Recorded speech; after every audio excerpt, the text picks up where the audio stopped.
Hello,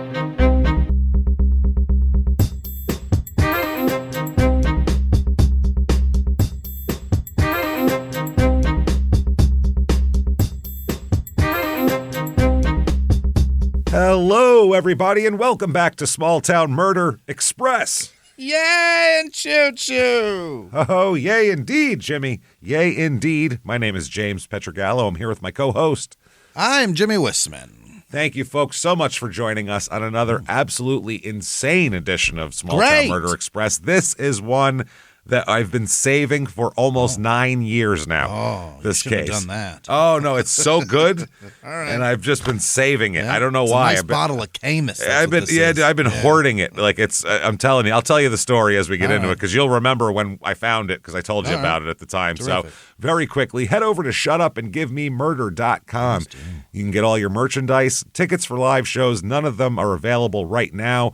December shows are sold out. We are going to be announcing in the next, I think, week, the slate of 2026 shows. Those tickets will be available this month in December before Christmas. So definitely get those. Shutupandgivememurder.com. Also, listen to our other two shows, Crime in Sports and Your Stupid Opinions, which are just hilarious. Do yourself a favor. Then get yourself Patreon as well. Do it.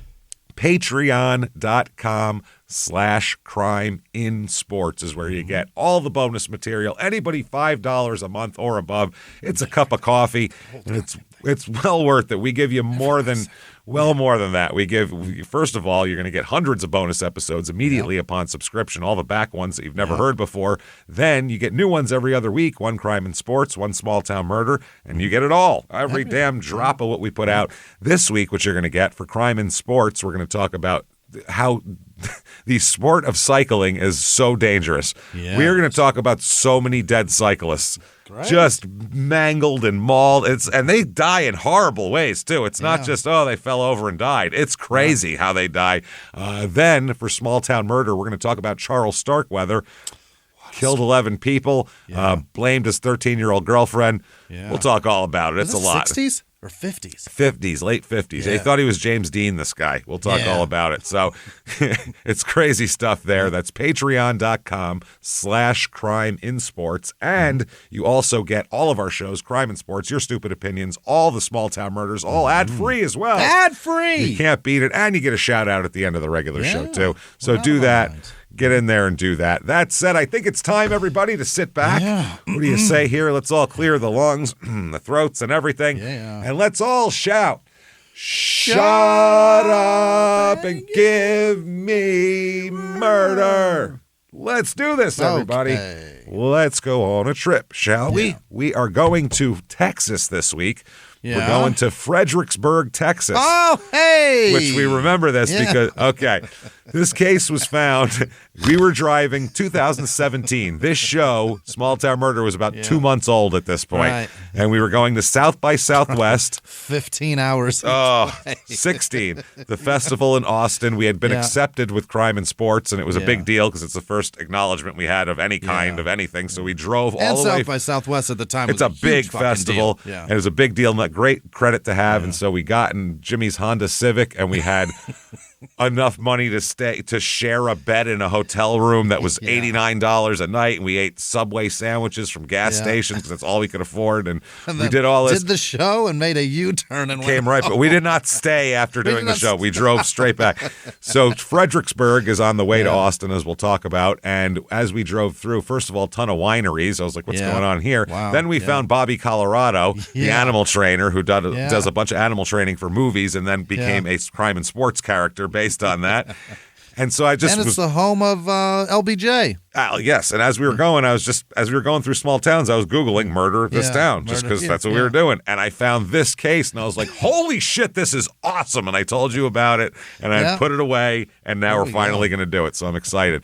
Fredericksburg, Texas. It's in central Texas. It is about an hour and 10 minutes to San Antonio and about an hour and a half to Austin. Okay. I remember being excited, too, because we were almost to Austin, finally. We were so close. It's crazy to drive from Arizona to So Austin. far. And it's far. It's literally 6 hours to get to Texas and then 10 hours once you get to Texas. That was when we were famously driving through El Paso, and Jimmy looked to the south and went, man, that side of El Paso looks like shit. And I went, yeah, that's not even America, Jimmy. That's why. That is not Mexico, Jimmy. That is Juarez, as a matter of fact. That is barely Mexico. Hell, that is Juarez. Yeah, that's crazy. So somehow a step below Tijuana. Yeah, it is. It's more dangerous than Tijuana. Yeah. It's 4 hours, and Tijuana is a party town. Yeah, it is. Juarez is not a They'll party town. pickpocket you, but they want you alive. That's fine. Yeah, 4 hours and 5 minutes to Lancaster, Texas. Our last episode in Texas, episode 609, Murder is Life, and that was a twisted, crazy one. So I'm not even going to get into what that was. Gillespie County, this is in area code 830. Population here 10,864. Not a big town. You remember it has that like kind of quaint downtown area. It does, yeah. And then it's very spread out with wineries and big properties and all that shit. Yeah, I remember we driving down that fucking freeway, and there was a giant ranch right there. Yeah. They're beautiful. Yeah. And the fucking freeway running right through the front yard. Right through it. Yeah. It's like, man, that is not Sorry idyllic. about that. Median household income here, $54,771. So not a ton of money, but the median home cost is crazy, $548,400. Holy. That is a lot compared to the They must median have lots of household land, income. huh? Yeah, all the houses. We saw a lot of ranches, vineyards, things like Lots that. of So that'll space, bring the average up. The nickname of this town, they call it Fritztown. For a reason we'll get into here. A little bit of history to explain that. The county seat, first of all, it's the county seat of Gillespie County. It was named after Prince Frederick of Prussia, which is Germany now. So German residents refer to it as Fritztown, and which some businesses still use as well. It's notable as the center of Texas German, which is a dialect spoken by the first generation of German settlers who initially refused to learn English. What is it? Just like You ask someone a question, they go, 9, y'all. Ain't doing it. That's Texas German, I guess. I don't know. Who the fuck knows? Yeah, how many guns should I carry? 9, y'all. 9, y'all. Wait, is he German or just heavily armed? I can't decide. What a town. So reviews of this town, here's 5 stars. Yeah. Since the day I was born, I have been a member of the Fredericksburg community. Okay. Wow, that is dramatic. It's been a blessing. Born and raised is easier to say. Way easier since the day I was born. It's been a blessing to grow up in this beautiful German town. It gave me so many chances to grow as women, such as giving me the opportunity to be a Stonewall and Gillespie County Fair Duchess. She's a pageant loon. Great. Winner. She must be hot. Maybe. Yeah, who knows? I bet her hair's big, though. She might look like LBJ. We don't know. We don't know. 3 stars. Housing is typically expensive for a nice house. There are many run-down houses as well in certain parts of town. We didn't get to see any of those. Yeah. 1 star. Very closed off from the rest of the world. It's great if you have money. Otherwise, you're a servant. Are you? Yeah, that's most places. And 1 star, administration and teachers target kids they deem bad and use excessive punishment for minor offenses. This person's kid's a fuck up. Yeah. That's what that is. Why don't you tell your kid to stop being a nudnik at to school? control your goddamn kids over here. Things to do here. All right. The Gillespie County Fair. And here is from their website. There's nothing like a good old-fashioned county fair. That's true. And the Gillespie County Fair does it right up. Does it upright, not does it right up. Yeah. Does it upright with a stock show, entertainment, rides, great food, and more. There's even a fair parade down Main Street, and of course, a contest crowning the next Gillespie County Fair Queen. Oh God, a hot chick, yeah. The coveted.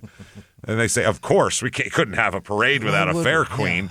Yeah. So there's that. It's returning. They said they will have a paramutial horse racing. What the frig is that? What is that? Paramutial, M-U-T-E or M-U-T-U-E-L, paramutial. I don't know what that is. I've never heard of that. And then there's livestock shows. Is There's it paramilitary and they just spelled it wrong? who knows? Very wrong. Race day. Camouflage horses?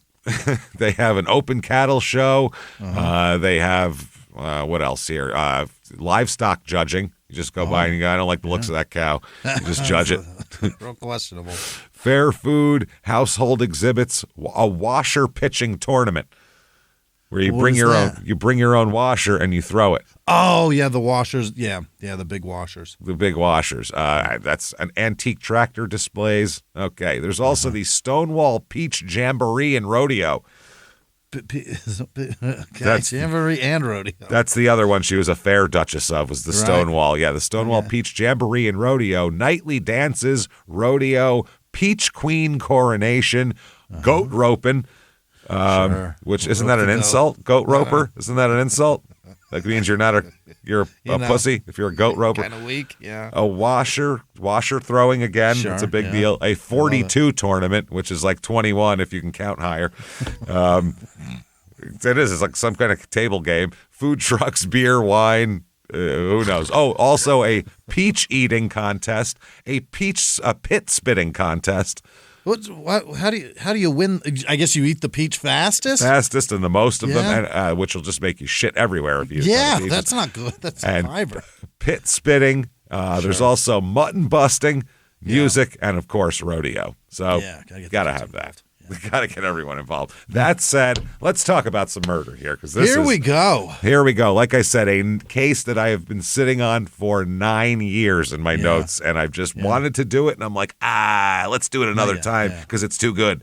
I've just been saving it. I'm kind of upset we're doing it on this because I want to know all about whoever's performing at the Fredericksburg. I know, but they don't tell you. They give no name. There's no information. That's what I mean. Yeah, I looked out. Believe me, I was looking, and it was hard to find. Know who's playing that? So let's talk about some murder. Let's talk about a dude first here. Let's talk about a dude, Scott Louis Panetti, Panetti, Panetti. Okay. He's born February 28th, 1958.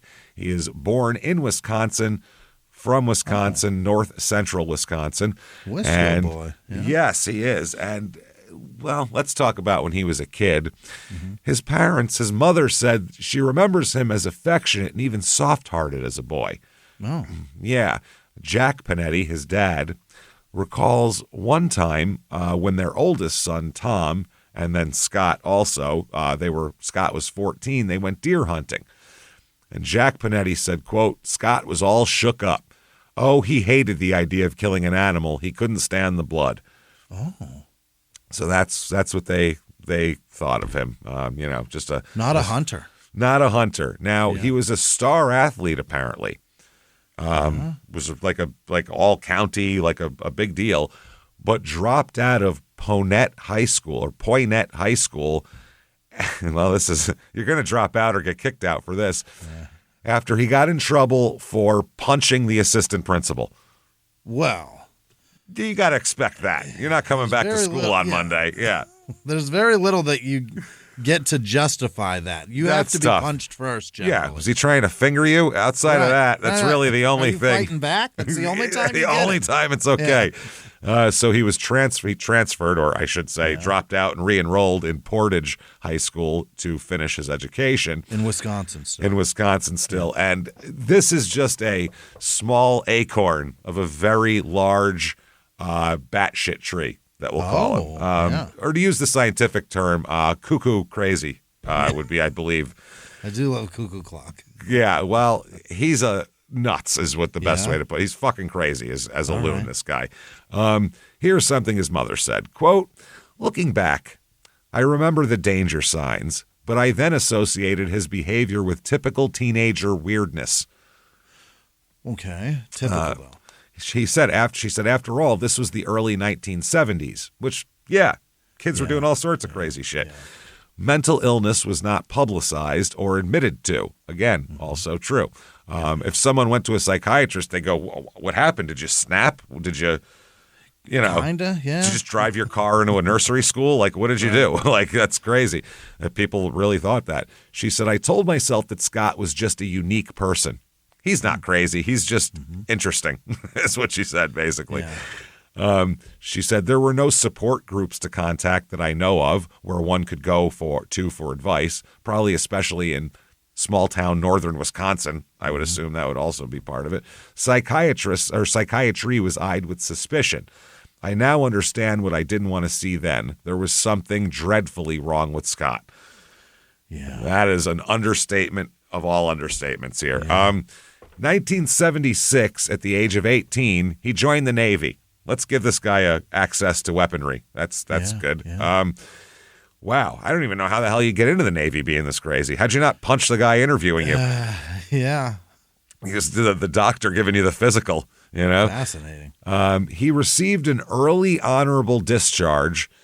He told his parents it was due to him having arthritis in his hands, but he never had arthritis in his hands. So they think it was psychological, that he was psychologically, and he didn't want to say it because he was embarrassed, but they think he was psychologically discharged honorably. He tried, but he's too crazy, so we're kicking him out. Now, his parents ended up selling their dairy farm, because that's where he grew up, near Poinet, and then moved to Fredericksburg, Texas. Here we go. And he ended up joining them and meeting a woman and getting married. Mm-hmm. So he ends up going with them down to Texas and meets a woman named Janie Lukenbach. Oh, like Lukenbach, Texas? I have no idea. Luckenbach, however you want to say. Is it not Luckenbach? Right. It's different. Yeah, I don't know. So he marries her. He's going to have 3 kids with this woman too, by the way. Yeah. An unstable man. Let's have 3 kids. Not 2, not 1. Yeah. 3. In 1981, he is involuntarily committed to the Kerrville State Hospital in Texas. Shit. He's diagnosed as paranoid after being very hostile to his family. Apparently, he was being real weird with everybody. He was getting thinking people were after him. His own family was coming for him, things like that. Just unhinged, huh? They gave him a little break. Now, 1982, his family moves back to Wisconsin. But he stays in Texas because he's got a wife and, started having kids and everything else. And, he's got a relationship with some psychiatrists and everything else. So he's going to stay there. Got some friends, got some brain mechanics down here. Why not? I got some people tinkering on the old on the old brain there. Yeah, when you got a specific car and you got a guy that knows how to work on it, you don't leave. You don't move far from that guy. You don't leave, no. So his wife is terrified of him by the time their 3rd child is born in about 1986, basically here. She's going to file for divorce here pretty soon because this is a lot. But in her petition for divorce, she says that he'd been threatening her and become obsessed with the idea that the devil lived in their house. Not that it was her or the kids, but that the devil was in a separate entity, was living in their house. Yeah, he's in the house. She said he claims he saw the devil on the wall and cut the devil with a knife and that blood had run out of him. That's what he said. He wounded him. He's stabbing the wall like Winona Ryder in Stranger Things. Yeah. Trying to get to the upside down. But got him. Apparently, is what he thought or said, which is... Now he's pissed. Now the devil's mad. I got him, but I don't think I killed him. Now think about how crazy... Let's stack the levels of crazy. Yeah. The devil lives in the house. Okay, that's entry-level crazy. Yeah. That's level 1 of crazy. I see the devil on the wall. I seen him. That's a different level. That's level 2. Yeah. Then he's not only here and he's not only on the wall, but I interacted with him and stabbed him and devil blood came out. Hand-to-hand combat, I got him. That is third. Outrageous. Wow, that is outrageous. I mean, think about where your mind has to be for that. You've gone completely outside of what is reasonable. Daddy, what happened? What happened? So he's admitted to the Starlight Village Hospital in Texas here, obviously. Yeah. Diagnosed with schizophrenia now. Okay, that leads to it. Yeah. That's there. He apparently had a history by now of speaking incoherently out of nowhere, saying crazy shit, and also serious paranoia. So the wife said he absolutely became obsessed with the notion that the devil lived in the house. Fascinating. He took all the family furniture, and this is what made me put this aside for 9 years and save it like a wonderful little gem. I remember this Now you part. remember this part because it's so crazy. You went, what? You do you that? turned away from the road and were like, are you kidding me? He was convinced that the devil lived inside his furniture. Mm-hmm. So he took all the family's furniture from the living room, couch, coffee tables, entertainment center, everything, and buried it in the backyard. All outside. And buried it like Underground, yeah. underground, and buried it like the way it was set up in the living room too. Yeah. Like he was like, there, set. Like it's like Shit. this, like if you found like the remains of Pompeii or something, where they were sitting there having dinner, and it just that's what happened. Here, done. There's a still life. Archaeologists years in the future, they're gonna go. There must have been a civilization, landslide or something that came on in these people's. An Ashley sofa underground. It's real weird. Nice IKEA coffee table. They got a Wayfair entertainment center. It ain't bad. It's not bad stuff. So that's what's crazy. He also then nailed the curtains in the house shut. Didn't Nailed tape their curtains. Yeah. Not nailed them. Nailed curtains to the wall. So quote that the neighbors would not film him. Oh, is through that the what he windows. thought was happening? And you need to nail them shut, otherwise they'll obviously blow open. So he's also having hallucinations about the devil, seeing blood come out of the walls. She would catch him, the wife would catch him just washing the walls, and she's like, what are you doing? He's like, washing the devil blood off. I got him again. Got him again. Started speaking Texas German. Shit got weird. Real weird. So for the rest of 1986, he's transferred to the Kerrville Hospital again, where he started back in 81, diagnosed with, like I said, schizophrenia. Then he's transferred to the Waco Veterans Administration Hospital. I was going to say he was in the Navy and honorably discharged, so he should have access to veterans services, I would think. He's diagnosed with schizophrenia there as well and given antipsychotic medications. There we go. Now we're in business. He ends up moving back to Wisconsin in 1986 at the end. Really? Yeah, I don't know if his wife called his parents and was like, I don't know what you did to handle him, but I can't handle him. They got along for at least 3 times, you know what I mean? For a second to be able to make 3 kids, but what the fuck? It's crazy. His mother said, our plan was to get Scott the help he needed in the more progressive state of Wisconsin. Texas had a bad reputation concerning its treatment of the mentally ill. Okay. And it still does, by the way. Yeah, we'll talk about it for a second. I might as well just talk about it now. But Texas has they spend like a third of what the average state spends in mental health services. Wow. Yeah, they don't. Yeah, if you're crazy in Texas, good luck. They got a prison for you. That's what they do. Yeah. So back in the hospital, he moved back to Wisconsin. He's admitted to the Tomah Veterans Hospital, which I believe we did a Tomah, Wisconsin episode, if I'm not mistaken, where he's diagnosed with, I'm going to get you guess, Jimmy. Schizophrenia. Schizophrenia. Seems like multiple hospitals come up with the same diagnosis. He might be schizophrenic. Yeah. He's then hospitalized in the Northern Pines Unified Services Center, where he's diagnosed with depression and suicidal ideation, as well as schizophrenia. Oh, no. So he's transferred then to the Cumberland Memorial Hospital and diagnosed with depression, brain dysfunction. I don't know if that's organic or caused by something else. Delusions, auditory hallucinations, and homicidal ideation toward his family. This is real bad. This is bad stuff. That's dangerous. This is real, true crazy. You know what I mean? Like this is real life. Yeah. Brain trauma. Something is wrong. Organic issues. You know.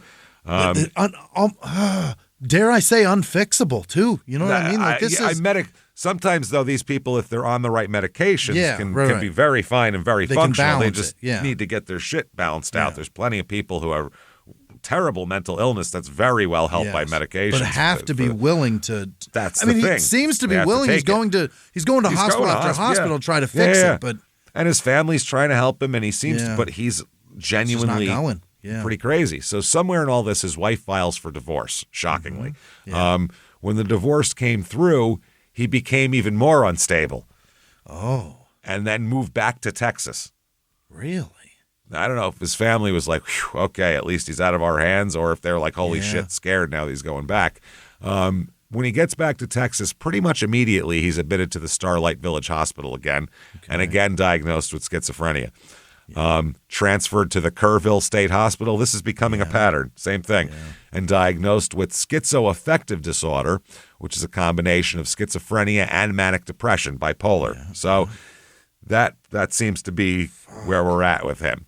So in 1989, and I'm going to tell everyone out there right now, I know, listen, it's hard out there for everybody, but sure is. If you just really want a relationship and can't find one, you are not looking hard enough. It's on you. You're not. It's on you. He gets married again in 1989. Oh, wow. I mean, honestly, if this guy can find a wife, what is your excuse? What are you doing? Yeah. What's your excuse, man? Are you stabbing the walls and then cleaning the devil blood off of them, burying the furniture in the yard? No, you're a catch. Get out there. Have some confidence in yourself. Have you wounded Satan? No? Yeah, no? All right. Do you speak Texas German? No? All right. I think you're doing all right. You're doing fine. So 1989, he marries Sonia Alvarado. Now, they have a daughter that year as well. So I don't know if he married her because she got pregnant or what the deal was, but they have a daughter the same year they get married in 1989. Okay. So again, now he's got 4 kids as well. Wow. 4 people call Scott dad. That's crazy. Fascinating. 1990, next year, involuntarily committed to the Kerrville Hospital due to homicidal behavior, which was threatening to kill his wife, their new baby, his father-in-law, his wife's father, and himself when he's finished. Yeah, because I'm not going to pay for this. So yeah, back in the hospital he goes. By this time, he was telling the doctors that he had genuinely come to believe that there was a plot against him put forth by the entire citizenry of Fredericksburg. They had it with him. The whole town is after me. Yep. He said that's where his wife and his parents-in-law and all those, they all live there, and the whole town is plotting. Like, I'll walk down the street, I'll see people talking. They're obviously plotting against me. That's some serious paranoia. Hey, everybody, just going to take a quick break from the show here to tell you about the best holiday gift you can get, an Aura frame. AuraFrames.com. Absolutely. This can help keep you connected and keep your family connected. If you're like me, my family lives kind of all over the place, and there's people and friends and family and all that kind of thing. This can keep you connected with all the pictures from everybody that can come into it. It's perfect, and that's why it is our favorite gift to give in the holidays. And I give this to all of my relatives. Everybody loves it. It's prominently displayed. Everybody has it right in their kitchen. Oh, yeah. So you're sitting around talking, and a thing will come up. You go, I remember when Grandpa was alive, and this was going. It's so cool, and it really is. You get pictures of the kids. I get my nephews on mine. I get to see. It's really, really cool, and you want to do that. You want to be able to share your life and be able to have other people share their lives, even if it's a long distance thing or a big event or something like that. It's a great way to stay connected, and it's awesome because you can personalize the gift. First of all, too, you can add a message to it before it arrives. You can share photos and videos effortlessly, too, straight from your phone all year long. The gift box it comes in, it's a premium gift box, no price tag or anything on that. It is made to be the gift, and it is really, really great. Honestly, the best gift you can give. I've never seen anyone not love this thing, and you are going to love it, too. For a limited time, visit AuraFrames.com and get $45 off Aura's best-selling Carver mat frames, named #1 by Wirecutter, by using promo code SmallTownMurder at checkout. That's AURA frames.com, promo code SmallTownMurder. This exclusive Black Friday Cyber Monday deal is their best of the year, so order now before it ends. Support the show by mentioning us at checkout. Terms and conditions apply. And now back to the show. Now, Sonia, she tried, man. She tried. They moved at least 2 times due to his craziness angering the neighbors and having all the neighbors hate them. So she was like, we'll move. Yeah. Move multiple times. She's really trying to make this work, man. 1992, admitted to the Kerrville Hospital again. Diagnosed with schizoaffective disorder again. This is again for threatening to kill his family. records reveal from this time that Scott had a series of different personalities now and aspects of his own personality that he gave full-on names to. Oh. Last names and everything. I mean, he has got characters in there now, multiple of them. So you've seen this shit develop. Show has a cast. A full cast, dude. A full cast. Damn it. There's like lighting guys and grips. Yeah. The best boy grip is in there. It's got everything. So August of 1992, Scott and Sonia separate, which, wow. And by the way, in addition to his, mental illness and behavior that's threatening everybody, he's also started drinking heavily as well. Let's add booze to this and not taking his medication. He's going to try. Substitute. So nice. I don't know if drinking he's trying to quiet the voices because I've heard that a lot. People who are paranoid, schizophrenic, and multiple personalities, they will drink to try to quiet the voices. And sometimes it works and sometimes it amplifies them. So you never know. So Sonia takes their 3-year-old daughter and goes to stay with her parents for a bit here. Yeah. Okay, her parents are Joe Alvarado, who's born November 23rd, 1936, and Amanda Alvarado, maiden name Carrion. She's born April 30th, 1936. Mm-hmm. They've been married since 1958. They apparently, I don't know if it was, they apparently had a child named Gloria, born in 1954, before they were married. Okay. Who died in 1984. And then they had another daughter named Martha who died in 1977 at the age of 17. Oh, no. Yeah, so they have Sonia left as their daughter, and now she's going out with this guy. So, okay, September 1st, 1992, Sonia comes home from work to her house, to Scott's house and everything, and found Scott just mumbling to himself. Just mumbling, which is not a good sign. Yeah. They started to fight. He went and grabbed a rifle and smashed her in the face with the butt of the rifle. Oh, Jesus. So she then took the daughter, left, and went right to the police station or the court or something and got a restraining order against him immediately and moved in with her parents, which all the correct things to do. Fair, yeah. What else can you do? You know what I mean? So she obtained a protective order to prevent him from contacting her or the child or her family. Friends of the Alvarados here said that the couple, the parents here, Joe and Amanda, had been afraid of him. Oh. So one of the friends said, for a full week, Joe was worried about this man. He had already talked to the police about it. So this was a person that went to church with them. And he was talking. He's, God, my son-in-law, I'm scared of him. So September 8th, 1982. Yeah. Here we go. Scott has got some stuff he wants to get accomplished today. Okay. First off is shaving his head completely bald. Yeah, I get it. He's got hair. He just decides to go to the skin today. Which nowadays people do all the time. In 1992, that was considered aberrant behavior to just shave your head to the skin. You were either a Nazi or a crazy person, one of the two, or from the future. Those are the only three options. There was no. You're really going through something right now. You're going through something, yeah. So September 8th, 1992, shaves his head. Then he goes in the garage and saws off a shotgun. Oh. Make that nice and short and easy to carry. Yeah. Then he dresses up in full military fatigues. Oh, boy. Gets in the car with the shotgun and a rifle. Yeah. And drives to the Alvarado home. Oh, boy. Okay. Drives to Joe and Amanda Alvarado, 55, 56 years old here. Now, obviously, Sonia's been staying here for at least a whole week. She stayed for a couple weeks, tried to go back. He was mumbling, hit her with the rifle. Now she's been back here for a week. Now, through the back sliding glass door, she just heard glass shatter from the back, coming from the back sliding glass door. Okay. She immediately knew what it was, Sonia. Yeah. She heard the glass shatter of the door. Scott's She said, home. fuck, Scott's here, and he's coming for me. So she ran out of the house immediately. But he caught up with her and hit her on the right side of the face with the butt of the deer rifle. Wow. Bam. Nails her. Then Wow. So she, to get away from him from outside, crawled back into the house after being hit with the rifle. Yeah. So then Scott corners her Shit. in a small hallway area, which is about 6 by 8 feet. So she is in deep shit. At that point, here comes Joe and Amanda. They're in the mix, obviously, here too, and they're in this. Everyone's in this small hallway.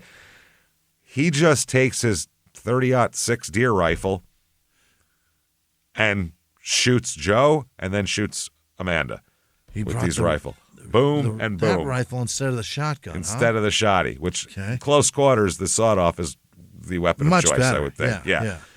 But he's a pretty good shot. Doesn't like hunting, but one shot each right through the head. These two kills them both. Yeah. Sonia said, I could feel the vibration of the gunshots on the floor. It was so loud. Yeah, small hallway, too. It's a 30 caliber weapon. That's tough. He then turns it to her, to Sonia, and pulls the trigger, but it jammed. And he's fucking with it, trying to get it to work, and it won't work, and he's trying to shoot her. Yeah. She said, I believe I'm alive today by the grace of God. So, yeah. So apparently also, the child is right there. The 3-year-old has seen all this. Sweet Jesus. That when you bust open a sliding glass door, everyone's up in the house at that point. Yeah. Everyone's awake. Yeah. You know, that's a big plate glass window. Yeah. Either you're in a lot of trouble or Stone Cold Steve Austin just got here. One of the two. But you got problems. Either way. So anyway, he then, because the gun won't work, he just grabs Sonia and the 3-year-old and says, you're coming with me. Uh-oh. So he takes them at gunpoint and puts them in the car and drives about 3 miles west of Fredericksburg to a bunkhouse that he knew about, that he had some stuff in. That he was like crashing at. It was like his hideaway pad. I don't know what's going on. Yikes. So he brings them in there. There is a standoff. The cops are aware of the situation because of the gunshots. People call the cops. They end up going there. He says, I'm not coming out, and you want me, we're going to shoot it out, basically. Oh, boy. That's what's going on. I got my wife, I got my daughter, and we're all going to die today if that's what's going to happen here, or you're going to go away. This lasts for 9 hours. 9 hours standoff. 9 hours, and then he releases the wife and daughter. He tells them, you guys can go. Lets them, they run out of the house. Then he dresses up in his best suit, coat and tie and everything, and goes out and surrenders. Oh. But he's wearing his best suit with a cleanly shaved head. So he looks super nuts at this point. Real clean cut. Real clean. Yeah, real clean. One of the troopers said, I don't think the officers had any problem convincing him to surrender. I think he already had made up his mind before they got there, that eventually he would surrender. One of the sheriffs, this guy's kind of a dick, we'll find out later, Gillespie County Sheriff Milton Young, or Jung, J-U-N-G, Young, either one. He said that Scott had been treated for mental problems before at the VA hospital. Right. He said, guy shaved his head and all that. He said, quote, he's a very strange man. No shit. Yeah. Really. I mean, obviously. They also said this was the first homicide in Fredericksburg in more than 20 years. Oh, It's been a while. Yeah. Now, they also said, we know him. Officers describe him as someone who's been in legal trouble several times for alcohol-related problems. Ones that we couldn't find in the newspaper because they were small. They called him an unemployed former Navy man who's on medication and is prone to violent outbursts when his medication is not taken exactly properly. He apparently has several medications. They all have to be taken in a very specific way. Yeah. And if he doesn't do it because he's loopy, he goes nuts. Wow. So it's sad. I mean, that's real mental illness. I mean, it really is. So one of their friends, the Alvarado's friends, when found out that she was that they were killed, started talking about them, said Mrs. Alvarado had been suffering from cancer and was undergoing chemo. Fuck. And she said Joe Alvarado enjoyed working in the yard and around the house so that he could stay close to his wife. He also worked at a stone quarry, Joe Alvarado, there, and said he was just a good man. He was my best friend, the woman said. Yeah. So there you go. Now, they bring Scott in. He gives a full confession. Really? He goes, yeah, I did it. Yeah, absolutely. That's why I had them in there. I got all the guns. I mean, pretty obvious what I did. The devil and all and blah, blah, blah. Sure. But he said it was me, but it really wasn't me. See, no, that's the thing. The devil got in here? No. No. It was a very specific person with a first and last Todd name. In there. It was Sarge Ironhorse. That's who did it. Wow. Which sounds like a great gay porn name, by the way. Sarge Ironhorse. You are going to the top of the charts with that one. If but you're also, other dudes. yes, a guy named Sarge, he does bad shit. He's seen some shit in the past, and you don't fuck with Sarge when he's to look at a baby drink. and name it Sarge. You got to know there's some shit going on about to happen. Sarge Ironhorse did it. Is his story? Like, all righty. Now Sonia warned them. By the way, Sonia recalled a number of incidents prior to the crime in which she alleged that the police had failed to act on the family's concerns about the threat he posed.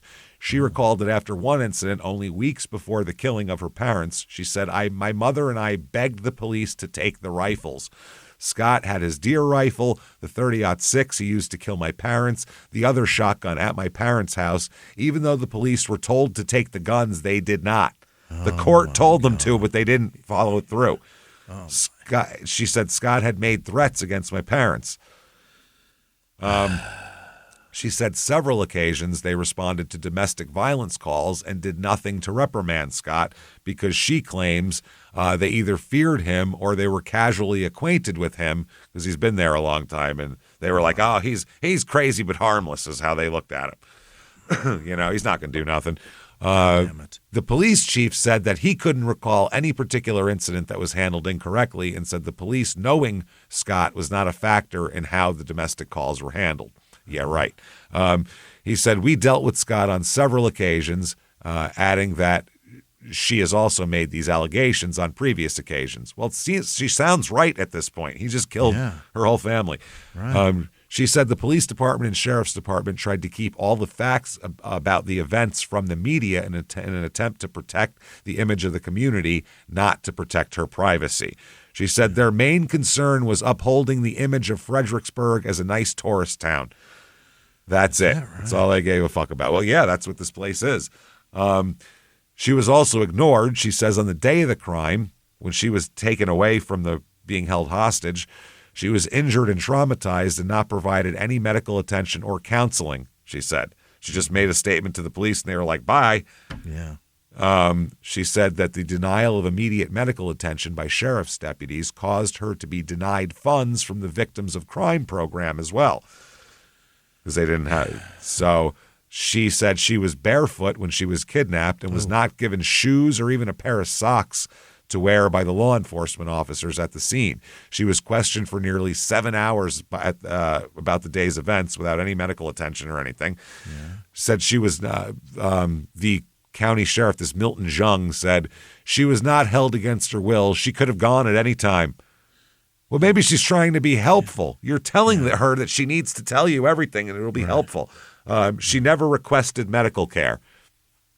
But she said this type of experience is just one of several with local law enforcement agencies that were handled carelessly. She said, about a week later, when my head and memory became more clear, I told the DA that I wanted to add more events as they occurred. He told me it was best to just leave things as they were and they would stick to the original statement given, which is not how you do things, by the way. You got to get the whole story. Yeah, especially a woman who's been hit with a deer rifle an hour before you talk to her. Yeah. I told them there were more things I wanted to add, but the DA told me it wasn't important. He wanted to stay with the first statement. Too many mistakes. I feel this was wrong of him. I feel now that I was used on the stand so that I would cover up for law enforcement mistakes and the sheriff knowing of Scott's mental illness for years, not to mention all the other reports that were not written out. So Scott's evaluated in jail. Records indicate that he's being prescribed antipsychotic medications for his symptoms. So he stays on those apparently for a while. Later on, he'll discontinue the medication after what he claimed was a religious experience that he had on it. They were like, let's take those away from you. Yeah. Now, he's got a court-appointed attorney. This poor bastard, by the way. When I tell you this, what goes on in this trial. His responsibility is poor outrageous. guy. It's He said, quote, Scott was unable to cooperate with his attorneys or assist them in any way. He said, I have never had a client who did not try to cooperate, who just separated themselves to where they weren't with us anymore. I never had a meaningful conversation with Scott regarding the status of the case, the facts of the case, or any issue involved. Oh. Well, over a period of 2.5 years, I never saw a change in Scott's demeanor and conversation. His talk was always bizarre. He was never able to complete a rational and meaningful conversation with his attorneys, which is one of the things that you go on if they're competent to stand trial is can they assist in the defense of their case or not. Right. If their lawyers are like, I don't know, I ask him questions, he blows bubbles at me, what am I supposed to do here? What do you do? If you're that lawyer, you're fucked. So summer of 93, the next year, he's still in jail awaiting trial and being evaluated and medicated and everything. His younger sister visits him, and she recalls that he was, quote, very paranoid and very hyper and was making many irrational and bizarre statements.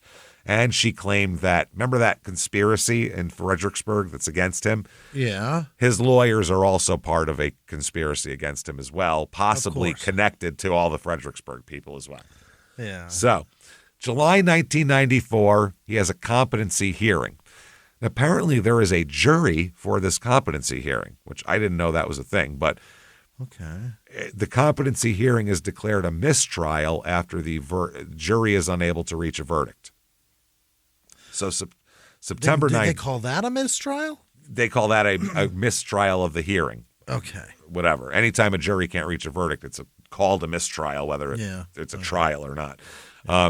September 1994, second competency hearing.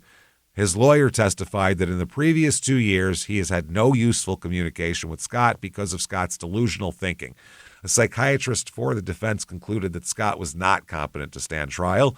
A psychiatrist for the prosecution agreed with the diagnosis of schizophrenia and that Scott's delusional thinking could interfere with his communications with legal counsel, particularly under the situations of stress, such as a courtroom. So that's only going to exacerbate the symptoms.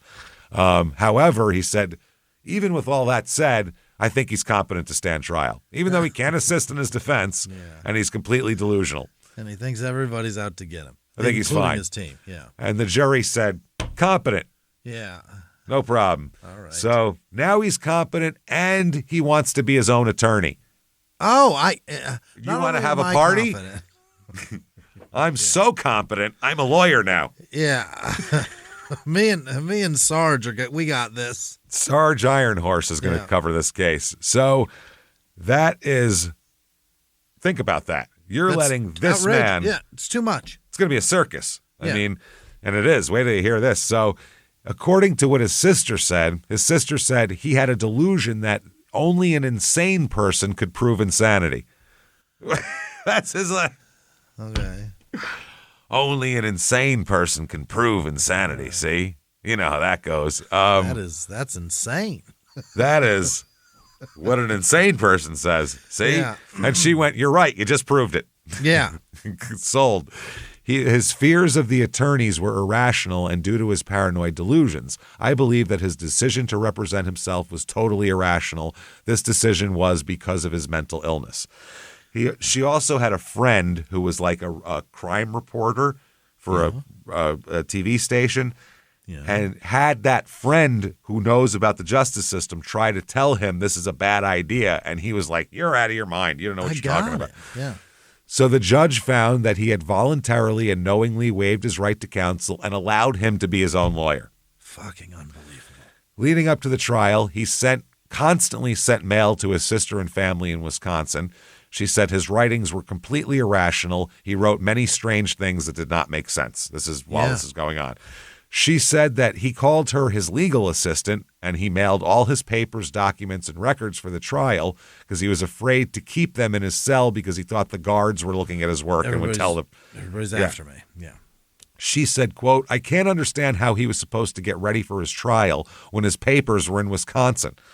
So she mailed the boxes of materials back to him for the trial, but, quote, the jury selection was over before the boxes arrived, so he did not use them. So he doesn't even have the materials for the trial. He has no idea what's going on, none of the reports, nothing. What the fuck is going on? His standby counsel, because he's got a standby counsel that's appointed, said when the trial began, Scott did not have his files. The material that had been prepared was not available. Scott's family brought the files back to Texas, but Scott never used the materials. I do not think that Scott had a rational understanding of the importance of that information. Scott was all the discovery, everything. Scott was filing motions and subpoenas with rambling statements and bizarre artwork. He'd draw a picture. This is also what I want. Oh, boy. I also want a cat with dragon wings, if you could make that for me. I'd like this and that. I'd like you to pass this motion and make this reality. I need a signed Emmett Smith helmet with full of ice cream. Rocky Road. Full of ice cream, and I want my dragon cat to, instead of fire coming out of its mouth, it's Captain Crunch. That's what I want. Perfect. Fire comes out of his asshole. Everybody knows that. Yeah, everyone knows that. He also, he has 200 plus subpoenas he filed, the lawyer said. I have copies of the 200 plus subpoenas he filed. Scott wanted to subpoena Jesus Christ, JFK, actors and actresses, people who have died. That have nothing to do with this. I know Anne Bancroft was one of the people he tried to subpoena, who I think was dead at that point. In his pretrial motions, including he filed several, Scott does, including to disqualify the judge for a change of venue, his central argument being that he couldn't get a fair trial because the people of Fredericksburg have been plotting against him for years. So obviously the whole jury, they're all going to be in on it.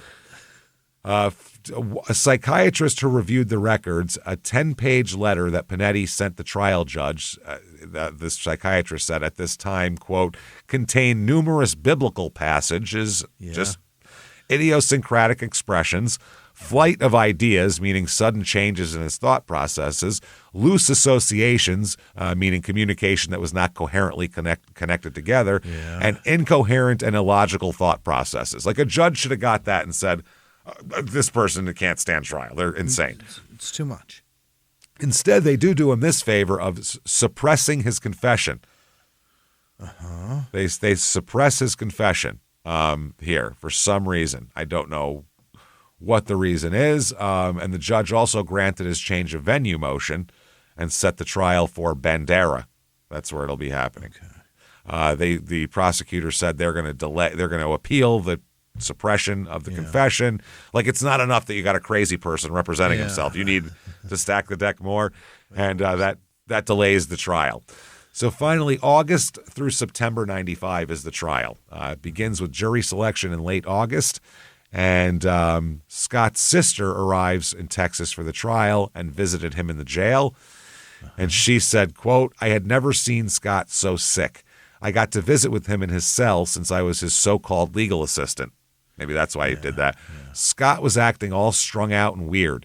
He started screaming at the guards and acting like a madman. Scott was laying on the floor so he could scream under the door at the guards. I was scared. I had never seen Scott act so crazy. So now he's the craziest he's ever been. So he's set to represent himself in a murder trial. Here we go. His appointed standby counsel here said that his attempts to help Scott were impossible due to his mental illness. He said Scott did not have a factual and rational understanding of the capital murder proceedings. Scott was not able to assist me, and I was not able to assist him due to his mental illness. Scott was paranoid of a big conspiracy that everyone was out to get him. He had to represent himself to prove insanity. Scott was not on any psychotropic medication during the trial. Scott did not use the information I prepared for him. I tried to outline the theory of the defense, but Scott was only interested in his own show. At a meeting during the jury selection, I advised Scott on several important issues. This was all way above Scott's head. It did not appear to make any sense to him. Every time I tried to talk about jury selection or discuss any of the items or things I brought him, he instantly changed the subject until he eventually ran out of time. Oh, boy. So during the trial, he pleads not guilty by reason of insanity. Really? This should be easy, right? Oh, my God. Okay. Now, normally just his mental stuff is going to cause a spectacle in the trial. Oh, yeah. He goes even harder. Really?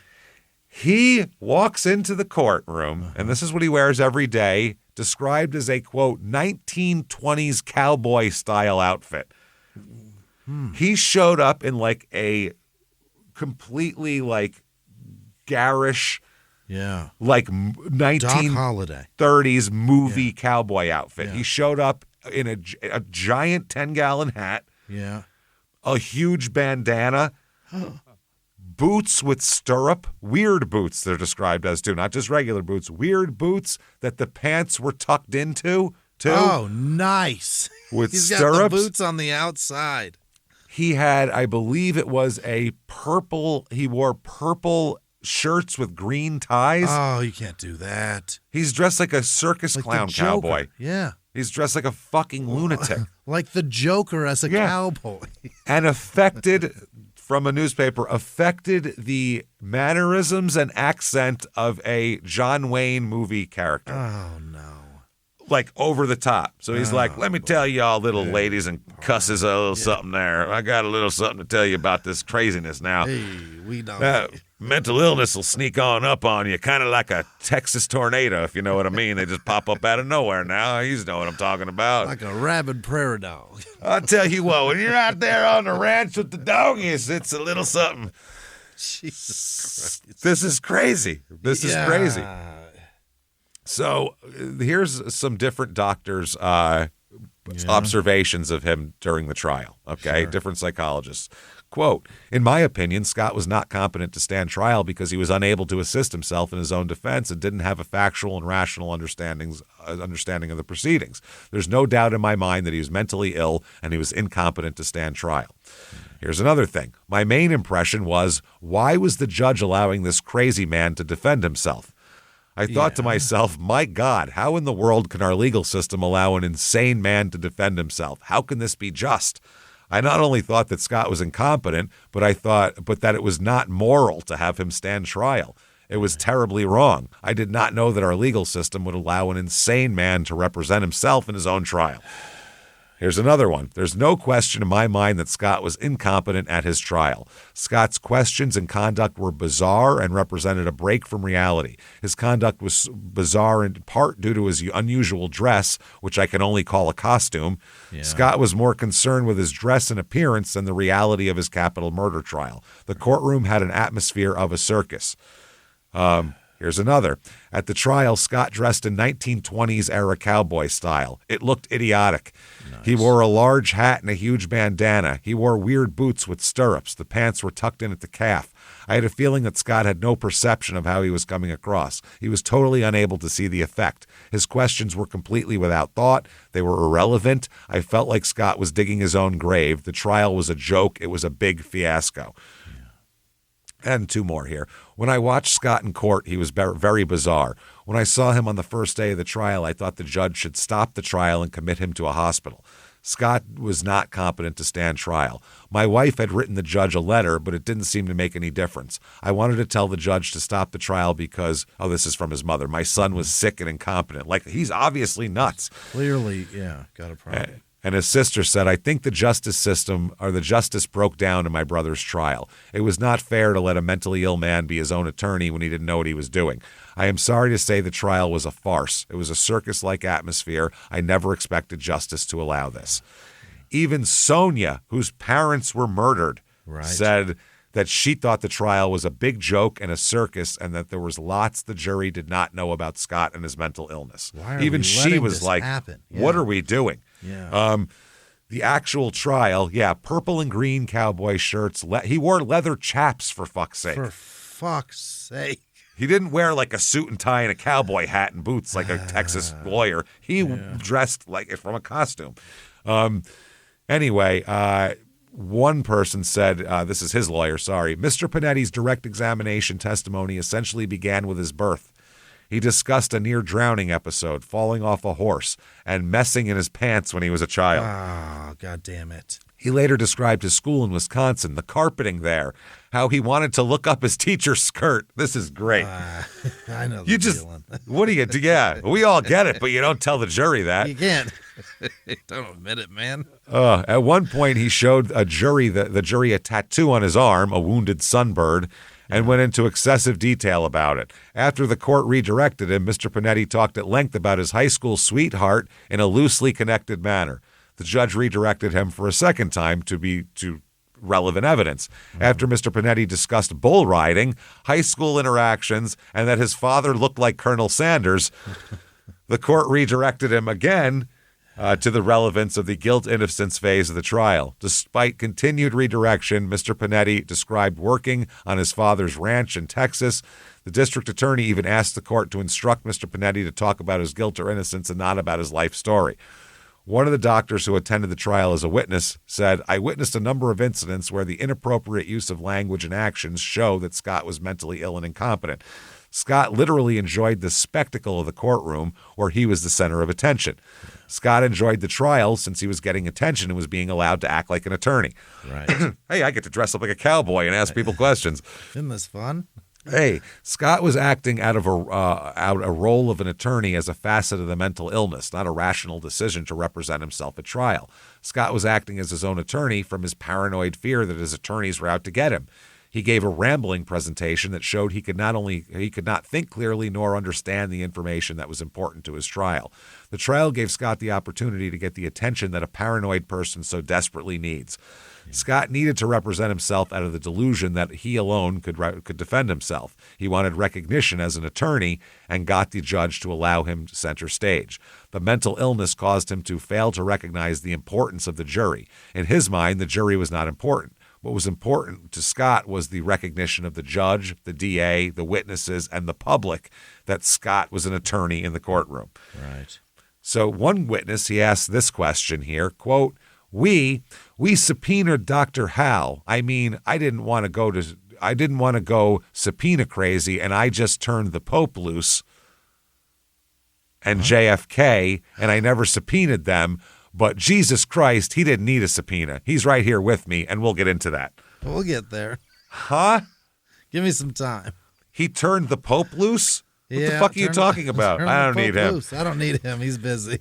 He also said during one question, he called Jesus. He said Jesus Christ was sharing a cell with him. He said he had a cellmate, and it was Jesus Christ. But he was serious. And it wasn't a guy named Jesus, because it is Texas. Oh, boy. Yeah. He called 43 witnesses over 8 days, subpoenaed John Kennedy, subpoenaed Jesus Christ. In the end, he did need to subpoena him. He's busy. Busy guy.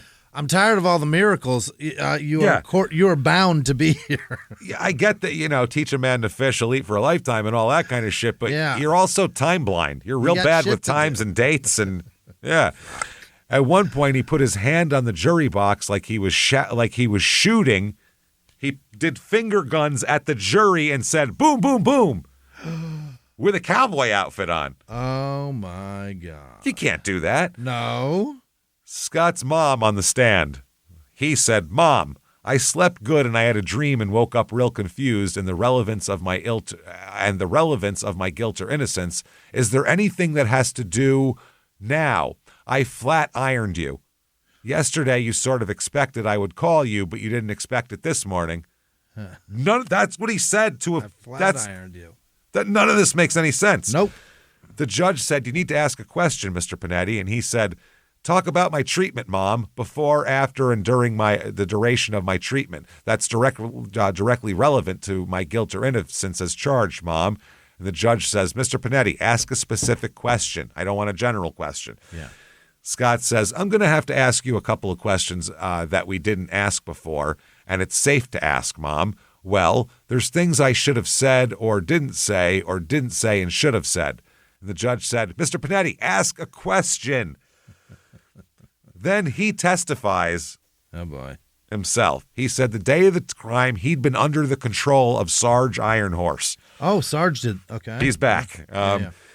He also said that the demons were cackling at him during his crime. Oh. This is his quote. Quote, "Sarge woke up, cut off Scott's hair. Sarge suited up. Shells, canteen, pouch, 30-06, tropical hat, tropical top, bunkhouse, fast, haircut fast, suited up fast, boom, really fast, fast haircut, web gear, top, brush hat, boots, out the door, in the Jeep, driving, wife, the bridge. Why is it taking so long? In front of Joe and Amanda's house. Sarge, everything fast. Everything fast. He sounds like English isn't his first language. The way he's losing connector words. Yeah. Everything fast. Everything slow. Tapped on the window. Shattered window. Sonia screams. Runs. Follow her. She runs out. Out the front. Knife. Birdie. That's Scott and that's their daughter. Where's Birdie? Pick her up. She's in bed. Scott. What? Scott. What did you see Sarge do? Fall. Sonia, Joe, Amanda, kitchen. Joe, bayonet, not attacking. Sarge, not afraid, not threatened. Sarge, not angry, not mad. Sarge, boom, boom. Sarge, boom, boom, boom. Sarge, boom, boom. Sarge is gone. No more Sarge. Sonia and Birdie and Sonia. Joe, Amanda, lying in kitchen. Here, there, blood. No, leave. Scott, remember exactly what Scott did. Shot the lock, walked in the kitchen. Sonia, where's Birdie? Sonia here. Joe, bayonet, door, Amanda, boom, boom, boom, blood, demons. Ha, ha, ha, ha, ha. Oh, Lord, oh, you. That's what he said? He said that on the stand. Those are words strung They said, together. What happened that morning? And he said that. That's what happened that morning. My God. The judge said, Mr. Panetti, let's stop. Yeah. And he said, you puppet. That was Scott's answer to the judge. You puppet. In closing arguments, he said this, quote, how long did this deliberate and that deliberate? I think that you are all way beyond, and this ain't no show, and there ain't no body in this point, any evidence, and I proved without a preponderance of doubt, those are not words that go together like that I didn't know right from wrong and that I was insane, not lay experts or doctors, and in your hearts, everybody knows. Do you honestly think any of you are going to go home after making the decision and second guess it? I think without hesitation you won't, and God bless Texas. Thy will be done. Oh, the law sometimes sleeps, but it never dies. What does that mean? The jury goes in, deliberates for 2 hours. God bless Texas, you guys. God bless Texas. Tips his hat to him. Ma'am. And he gives him one of those. They find him guilty of capital murder. Yeah. Not crazy. Not at all. Guilty. Regular old criminal. The prosecution's going for the death penalty. Oh, Jesus. Yeah, Scott's attorney said this is not a case for the death penalty. Scott's life history and long-term mental problems make it an excellent case for mitigating evidence. Scott, instead, though, during sentencing, doesn't present any mitigating evidence. Oh, Scott. It's fucking crazy. He asked there's a different jury for the sentencing, and he asked one of them, quote, I despise the tragedy details, but as far as, do you understand what even I don't? Do you know what mitigating means? Yeah. And the juror said, well, from what I gather off of him, the prosecutor, it means circumstances. Is that what? Something to that effect? No, not really. And Scott says, me neither. Me neither. Okay. Oh, fuck. His opening. Well, thank you, ladies and gentlemen of the jury. I think it's maybe odd that you didn't see more of a breakdown. It's been 3 years, and that was 2 years ago that I went into may have heard being uncomfortable with crime, but I went into the crime that I described as something that I heard in Jacques Cousteau analogy of tears that whales would swim.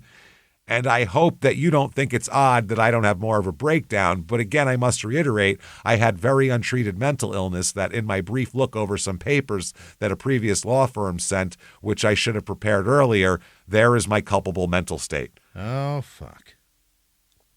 What does that mean? I don't know what that means. It doesn't mean anything. anything. At one point he said, that sheep guilty, and that's not justice to the sheep, and I pose no future dangers to anyone, including myself, and even less if I were given proper medication. I pose no threat. All right. Judge, they come back. You, sir, may fuck off. Death penalty. Oh. Not only do they try this guy and let him represent himself, they're going to kill him. God bless Texas. God bless Texas. Yeah, what the fuck? One witness said, I watched Scott question some of the jurors. The jurors would look scared. One of the doctors who was at the trial said, in my opinion, Scott's mental illness had an effect on the jury that was visible. It was obvious from the appearance of the jury that Scott antagonized them by his verbal rambling and antics. Scott was completely unaware of the effect of his words and actions. Members of the jury had hostile stares and looked at Scott in disbelief when he rambled and made no sense. Yeah.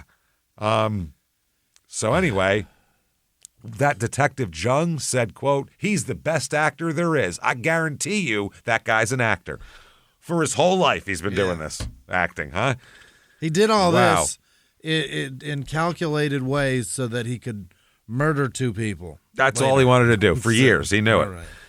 The lead homicide detective said, I'm sorry, I just don't buy it. Why would someone who didn't know right from wrong run from the police, take hostages, and engage in a standoff? Because he's crazy. Why would he do anything? The answer is nuts. Yeah. So he appeals. He's got tons of psychiatrists saying, holy shit, he's insane. It's denied. Yeah. The state fights for the death penalty in every hard they want to kill Scott. Yep. The Board of Pardons voted 14-1 to reject a request to commute his sentence to life and 15-0 in rejecting his reprieve. Yeah. Sonia wrote in 1999, I do not hate Scott. I hate what Scott did. Scott was a good person except when he changed. I now know that Scott is mentally ill and should not be put to death. It is her parents. Right. Please don't kill him. She said also, my family doesn't understand any of this. She said, my family couldn't understand why I was alive and my parents were dead. So they're mad at her because she wasn't murdered. Right. Talks a little bit about the daughter, but we don't have time for that. 2003, this goes to the Supreme Court. They try to, but they don't listen to it. The Texas Attorney General's office said that he's fine, basically. Yeah. 2003, Supreme Court refused to consider the case. They said that the U.S. Court of Appeals said during trial, Panetti proceeded while dressed in a cowboy suit, gave the appearance of hallucinating, and carried rambling dialogues. He did, however, formulate a trial strategy, improved his trial performance over time, and was able to effectively cross-examine witnesses. Is that what you heard from the quotes I gave you? Is that what he did? He's fine. Kill him. Oh, boy. Scott's mom said maybe they can throw him away like trash, but that's not what he is. He's a human being who is sick, but no one will help. Wow. 2004, they issue a death warrant for Scott. Oh, boy. He says, by the way, in jail, he's known as the preacher in death row for his manic recitations from the Bible. Manic. He's real fun to have around. Yeah. He's told several visitors that the state wants to execute him to stop his preaching. Oh. They said he doesn't associate the death penalty even with the murder anymore. Now it's in his head, they don't want him preaching the truth to the prisoners, so they're going to kill him. Oh. 2007. It's not that he's okay. No. Right. 2007, Panetti versus Quarterman, U.S. Supreme Court reversed, holding that the state court competency proceedings had violated his right to due process and that the federal court had applied the wrong test for determining competency. 2014, Texas schedules a new execution date, but the Fifth Circuit issues a stay ordering a full hearing on his competency. 2022, in an opening statement here, his attorney noted it's unprecedented to be litigating an execution competency claim for 20 years. In 2023, U.S. District Court for the Western District of Texas ruled that Scott was not competent to be executed, saying that he had severe mental illness rendered him unable to meet rational understanding of what the fuck is even going on. Yeah, what is this? But they left him on death row anyway. Really? So he stayed on death row this whole time. May 26th, 2025. This is why we're finally doing it, by the way. He dies. Scott dies at 67 of natural causes at the hospital in Galveston. Wow. The Alvarados are buried at the St. Mary Cemetery in Fredericksburg there. Got to bust out. We're way late here. All right. If you like this story, holy shit, it's crazy. See why I saved it for so long? If you like this story, get on whatever app you're on. Give us 5 stars. It really helps. Shutupandgivememurder.com is where you get everything. Check that out for all the 2026 tour dates. We're announcing them this week. So get in there and do that. Hang out with us there. You can follow us on social media at Small Town Murder on Instagram, Small Town Pod on Facebook. Patreon.com/Crime in Sports. Anybody $5 a month or above, you get everything.